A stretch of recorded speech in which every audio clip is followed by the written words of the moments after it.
Fast lane through a hurricane. Open road and I'm ready to roll. Hey, welcome to Half the Battle. As promised, today we're concluding our review of Clutch by talking about the character, starting with the file card.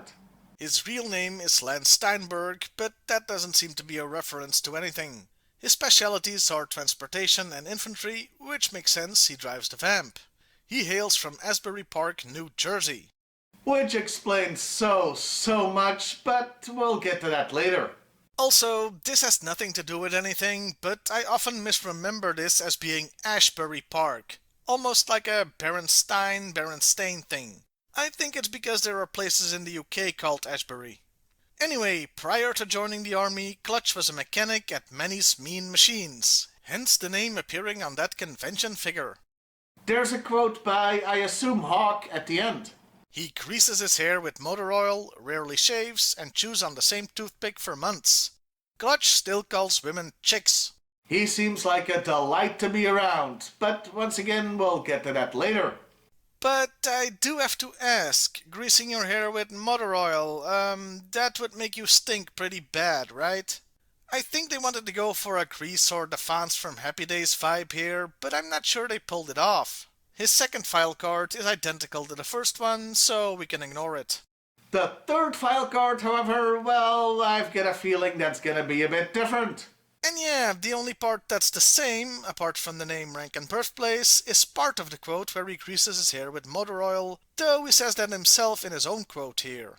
They tried to make him more awesome by changing his job prior to joining the Joes. He no longer worked at Manny's, but instead was a mechanic for some of the top drivers on the professional racing circuit, even helping them win the Indy 500. Then Duke recruited him to run the G.I.Joe motor pool. Wait, Duke recruited him? Duke, who wasn't even on the team yet when Clutch was already there. Okay, that just baffles me. Why not just say it was Hawk? He even had a figure out in 1993, the year Mega Marine's Clutch came out. And I'm pretty sure last year's Talking Battle Commander Hawk was still on the shelves, so Hawk makes way more sense.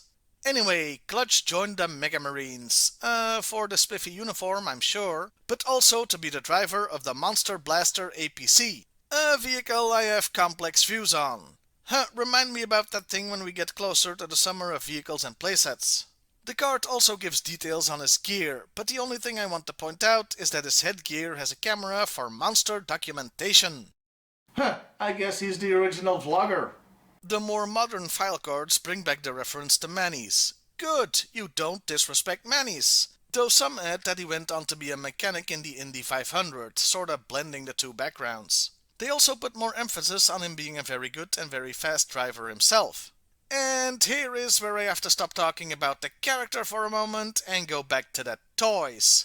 You see, I have one more Clutch figure that I didn't talk about last time. Why? Because I forgot I had it. And why did I forget? Because it sucks so bad that I apparently memory hold it. I only remembered I had it when I looked up the file cards for all Clutch figures. So, meet Clutch version 5, or 9 depending on how you count the name changes. This figure was released in 2012 as part of the Retaliation toy line with all original body parts. Body parts that suck. Why, you may ask? Because Hasbro, penny pinching as always, decided that vehicle drivers didn't need all that fancy articulation regular figures had. So there's no ball joint in the shoulder, meaning the arms only move up and down, plus no elbow or knee joints whatsoever. Yeah, he came with a Threadripper, which was also a disappointment. I mean, the figure looks pretty cool, but going back to 1970s Star Wars articulation sucks and ruins the figure. Say what you will about Orange Clutch, but at least he was fully articulated. So yeah, both of these now come last in my ranking of Clutch figures. Anyway, let's get back to the character and talk about his appearance in the cartoon. Though there's not that much to tell. He first shows up in the Mass Device Part 1 in something resembling his first uniform, but he's very much in the background for most of it, like blink and you'll miss it. He gets a bit more screen time later in that miniseries, but nothing worth talking about. He's also in later episodes in his new tan uniform, but again doesn't get too much attention. Just like Steeler, however, the most remarkable thing about him is his exit from the series. because, just like Steeler, he elects to stay in the mirror universe to help build the G.I. Joe resistance and bang the Baroness. Okay, that last part was a joke, but only because he doesn't have the personality in the cartoon that he has in the comics. Oh yes, it's time to talk about Clutch in the comics. Basically, he's a human resources nightmare. If the Joes had a human resources department, which I don't think they had, though they should have. He's okay when we first meet him in issue 1, driving Hawk to the pit, and he does his job in the first stories, but his personality soon shines through. It starts in issue 6, where he starts hitting on Scarlet. You know, his co-worker. Very appropriate, though she shuts him down immediately. He's also pretty misogynistic at times. Ain't that just like a woman? Sure, Clutch, sure.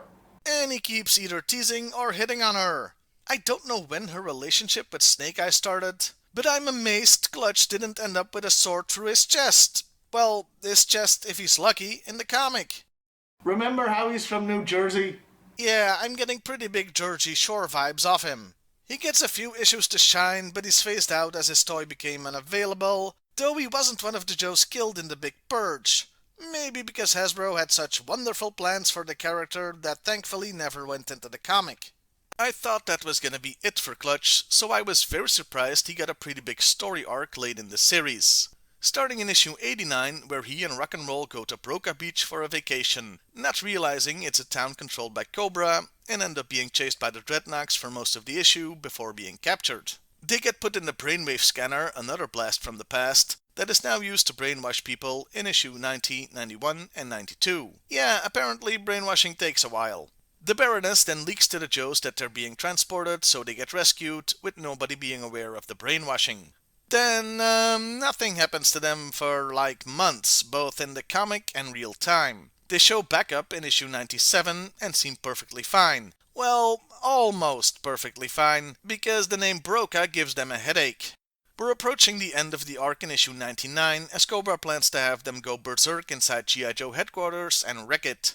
In issue 100, Zarana sends the signal to activate them. Unfortunately for Cobra, at the time they were assigned to keep an eye on two 13-year-old girls who had earlier been trespassing in the area of G.I. Joe headquarters looking for UFOs. Yes, really. And the idea of having to shoot kids short-circuited their brains, so they passed out instead. So this whole thing that started 11 issues ago fizzled out like that. By the way, Clutch didn't display any of his early womanizing characteristics during any of that, so I guess he got sent to human resources at some point after all. So I should mention that for some reason he usually doesn't have a full beard in the comic, more like a 5 o'clock shadow. Given that Breaker was clean shaven while his figure had a beard too, I have a feeling Larry Hama wasn't too keen on beards early on. Rock'n'Roll escaped that somehow though. And that was Clutch, the character, in a bonus figure review. He was okay, good file cards, and decent in the cartoon, but I really didn't care too much for his comic book character. You know what? I don't think that I'm completely through with the original Joe team just yet. But next time, we're doing something different regarding that. It's not gonna be another review, but something else. Well, I'll see you next time, everybody. And hey, why not like, share, and subscribe if that's your thing?